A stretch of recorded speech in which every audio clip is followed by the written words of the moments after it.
Alors là, on va voir effectivement l'interpolation d'images clés. Pareil, interpolation de vitesse, lissage de vitesse, ça peut porter plusieurs noms en fonction des logiciels. Donc ici, ce qu'on va voir, c'est comment pouvoir affiner effectivement de la vélocité, on va dire, à une animation. Autrement dit, on imagine que quand vous prenez votre voiture, enfin un véhicule, en fait, ou même si vous allez faire de la course, vous n'allez pas partir tout de suite à fond et freiner d'un coup.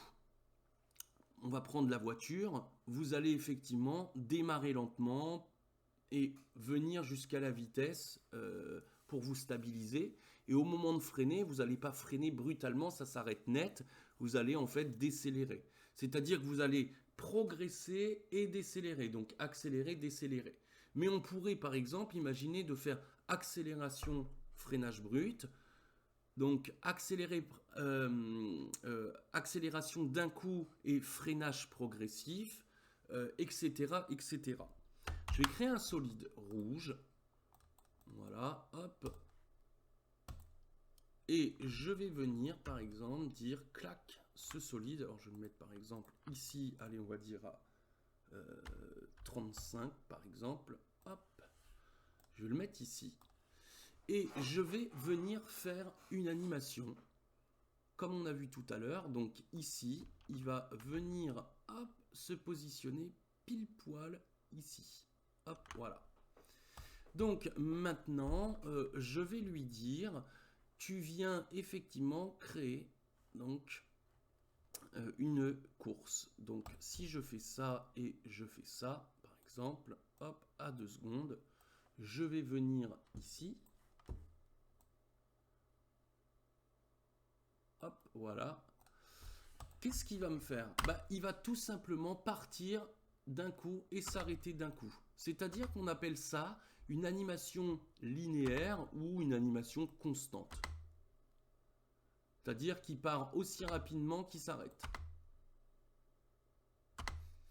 Maintenant, alors, je vais venir donc créer une animation en dessous avec un calque vert. Donc, si je duplique ça, je peux prendre celui-ci, venir en fait, hop, prendre un calque vert. Voilà, par exemple, hop, et hop. Bon, le problème, c'est que si ici je me mets en vert, on va voir encore autre chose. Le problème, c'est que j'ai des animations clés ici. Regardez, si je me baisse comme ça, hop, je me dis, merde, pourquoi il ne va pas jusqu'ici? Tout simplement parce que ici, mes positions travaillent ensemble. X et Y, mais ils travaillent ensemble. Donc on va voir encore autre chose, voilà, pour venir travailler ces clés d'animation en fonction des propriétés. Je vais prendre, hop, ici, du rouge. Je prends du rouge, je vais le mettre ici à, je vais faire 45 parce que tout à l'heure je le trouvais un peu petit. Hop, je vais le placer ici, je mets mon curseur ici et je me dis, tu pars ici. Maintenant, si je fais clic droit dans les positions, je vais mettre séparer les dimensions. Comme ça, je peux travailler uniquement une clé, voilà, dans les X. Je vais faire ça et je vais lui dire, tu fais ça. Ok. Ça, c'est paramétré. Maintenant, je duplique. Celui du dessous, je veux qu'il soit vert, donc calque, propriété du solide. Je vais mettre ça en vert. Voilà.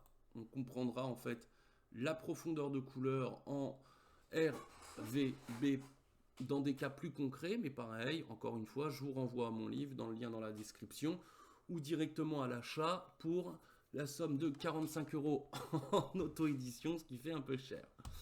Donc je vais faire nouveau et je vais vouloir mettre effectivement ici mon solide vert en dessous. Regardez maintenant que j'ai séparé les positions. Hop, voilà, je peux le mettre ici. Voilà, comme ça ils sont synchronisés. Donc c'est bien mieux de faire comme ça, au moins dans ce cas de figure. Paramètres du solide et je vais mettre ça en bleu. Donc je vais mettre ça en bleu 255. Voilà. Et pareil, je vais lui dire, tu viens ici en dessous comme ça. Donc on va comprendre maintenant cette notion en fait d'interpolation d'image clé. Si je fais ça, on est d'accord, ils sont tous synchronisés. Et effectivement, hop, il suffirait de prendre les 3, de dérouler un petit peu tout ça et de regarder ce qui se passe. Hop, voilà. Si je trouve que j'ai effectivement trop d'espace et pas assez ici, je vais enrouler tout ça et je vais juste faire la touche P. Hop, et ça m'affiche uniquement les positions. Donc je les sélectionne, touche P, ça m'affiche que les positions. Donc c'est quand même bien mieux. Maintenant, je vais effectivement regarder ça. Ici, mon calque rouge, je vais le mettre en vert. Et mon calque rouge ici, je vais le mettre en bleu. Voilà, comme ça, c'est un peu plus cohérent. Ici, ces clés, je vais les mettre, par exemple, en rouge pour le calque rouge. Je vais les mettre en vert pour le calque vert. Hop, et je vais les mettre ici, hop, en bleu pour le calque bleu. Voilà, c'est vraiment pas obligatoire, mais pour la démonstration, c'est plus simple de comprendre. Maintenant, ce que je vais faire, effectivement, c'est venir jouer avec l'interpolation. Alors, dans un premier temps, on va le faire de façon très sommaire et on verra par la suite des tutos de le faire un petit peu plus élaboré. Ici, je vais rester en linéaire. Autrement dit, si je regarde mes clés, ici, j'ai 2 losanges. Le losange, donc c'est symbolisé, les clés d'animation en losange, donc qui sont symbolisées par cette forme, me disent en fait que finalement l'animation est linéaire, elle est constante. Maintenant ici, en fait, on va regarder. Si je fais clic droit sur cette clé, vous voyez, j'ai assistant d'image clé. Et je vais lui dire, je veux que finalement, quand le curseur s'éloigne de la clé, on parle bien d'éloignement, il est positionné dessus et il s'éloigne de la clé. Je vais faire clic droit, assistant d'image clé. Je veux que ça fasse un lissage à l'éloignement. Je clique et on voit qu'effectivement maintenant c'est symbolisé par cette forme. Alors qu'est-ce qu'il est en train de me dire maintenant si je regarde ? On voit en fait qu'il est à la traîne. Eux, ils sont toujours synchronisés parce qu'ils ont effectivement le même symbole en losange. Sauf qu'ici, lui, il est symbolisé par cette forme et on voit qu'il est un petit peu en retard. Par contre, là, regardez, là, il les rattrape. Il les rattrape, il les rattrape et hop, boum, ils arrivent en même temps, pile poil. Donc il part doucement, mais par contre il accélère de plus en plus pour les rattraper et arriver en même temps. Maintenant je vais prendre le bleu et je vais dire plus le curseur se rapproche, donc clic droit, assistant d'image clé, lissage à l'approche. Regardez ce qui va se passer. Hop, alors maintenant on voit que lui il est en premier, dernier, deuxième. Je vais relancer une animation. Hop, mais ils arrivent en même temps. Il part finalement, lui, aussi rapidement que le rouge, mais comme effectivement il a ici un lissage à l'approche, sa courbe de vélocité, qu'on verra aussi, elle a accéléré.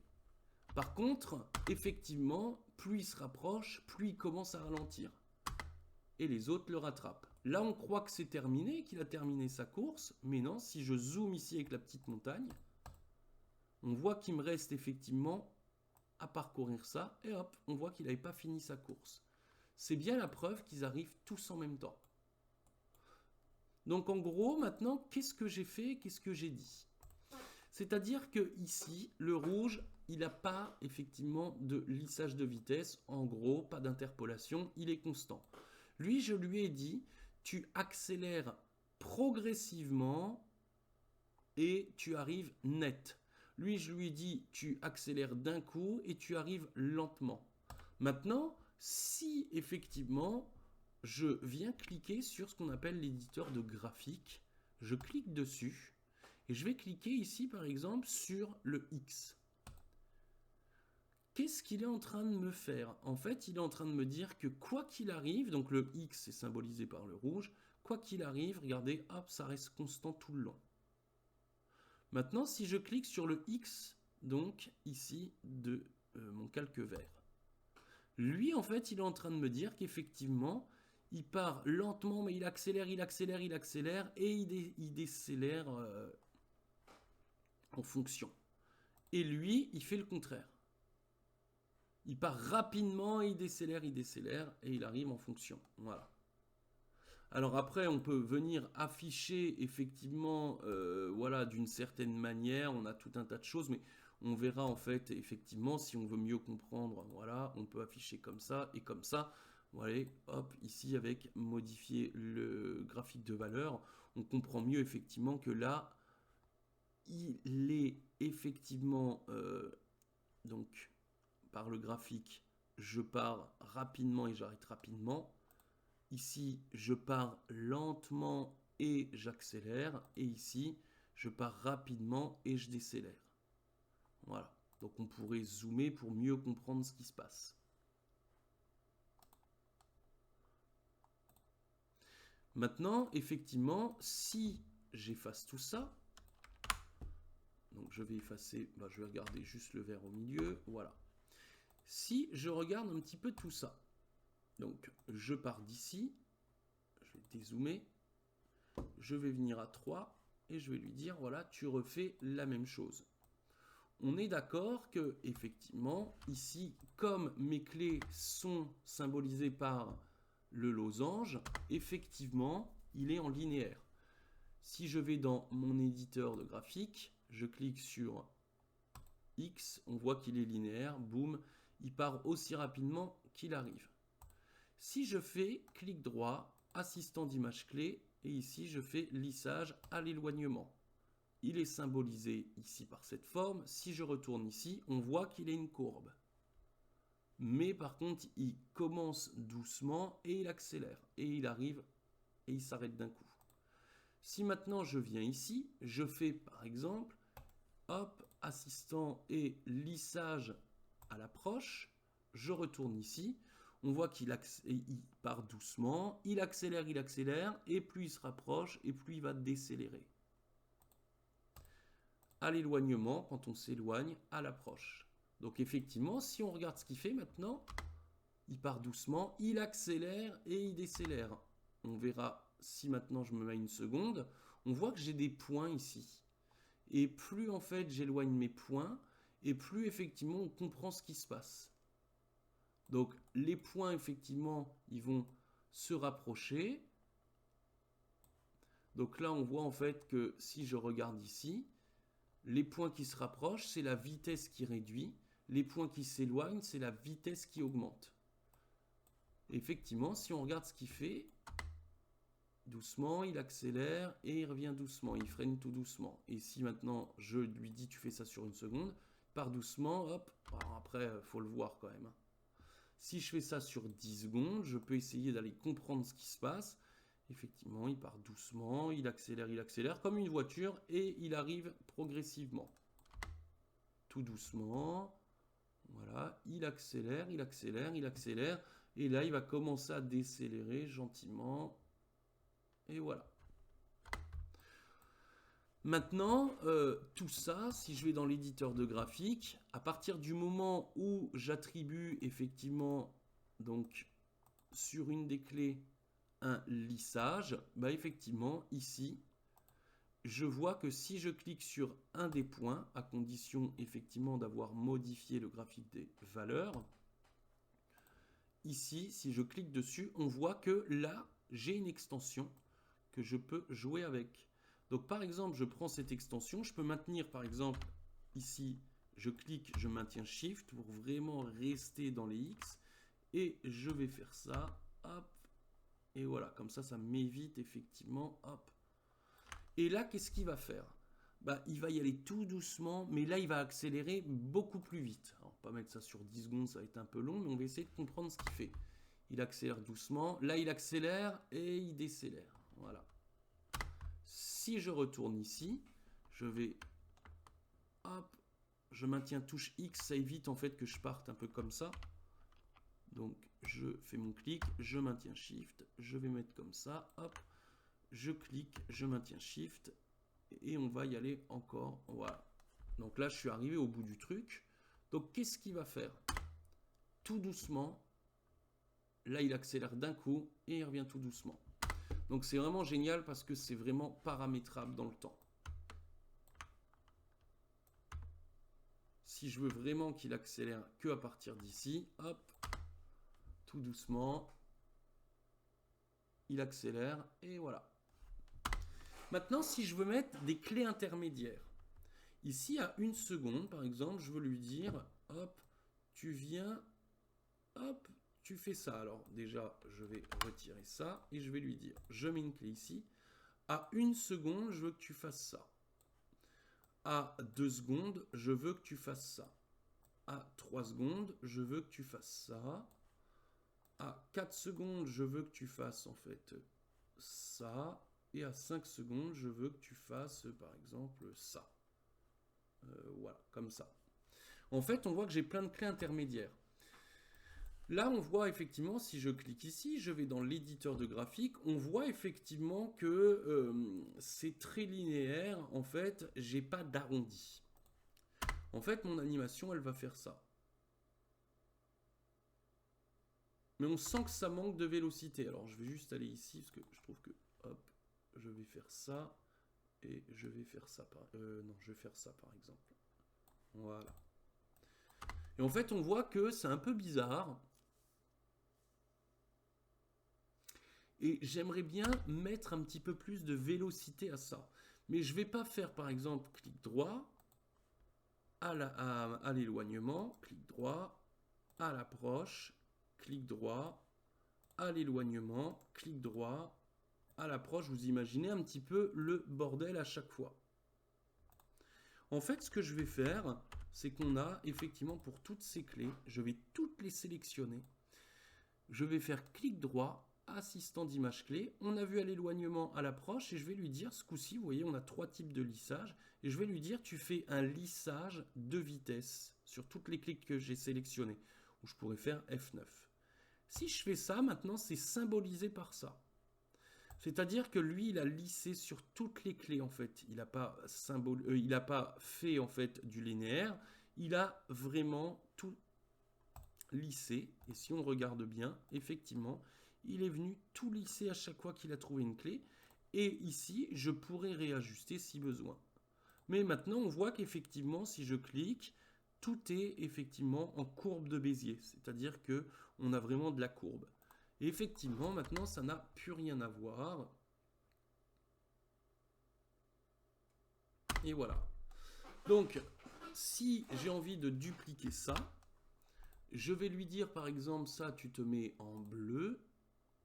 Hop, hop. Je vais lui dire, en fait, tu te mets, par exemple, ici. Je vais faire ça, et puis lui, je vais le monter ici. Et j'ai envie qu'en dessous, lui soit linéaire. Si je veux qu'il redevienne linéaire, je vais faire clic droit. On voit que je ne peux plus rien faire en fait. Donc ce que je vais faire, c'est que maintenant, je vais aller dans interpolation d'image clé. Et si je clique dessus, je vois en fait interpolation temporelle. Il est bien en courbe de Bézier. Mais je peux lui dire, tu retournes en fait en linéaire. Alors il y a tout un tas en fait d'autres choses que je vous invite à aller décortiquer dans effectivement, parce que là on y passerait quand même plusieurs minutes encore, décortiquer en fait pour comprendre comment ça marche dans l'aide After Effects. Il suffit de taper Help After Effects interpolation temporelle et vous allez voir en fait tout un tas d'explications avec les différents icônes que ça présente. Si je veux me remettre en linéaire comme on a vu, je clique dessus et je fais OK. Et hop, elles redeviennent linéaires. Et on va comparer les deux. Elles partent en même temps, elles arrivent en même temps, mais elles ne vont pas du tout avoir le même lissage de vitesse, la même vélocité. Vous voyez, c'est différent encore. On sent qu'on en a une qui est un petit peu plus finalement ardue, et on en a une qui est plus souple en fait quand elle s'arrête.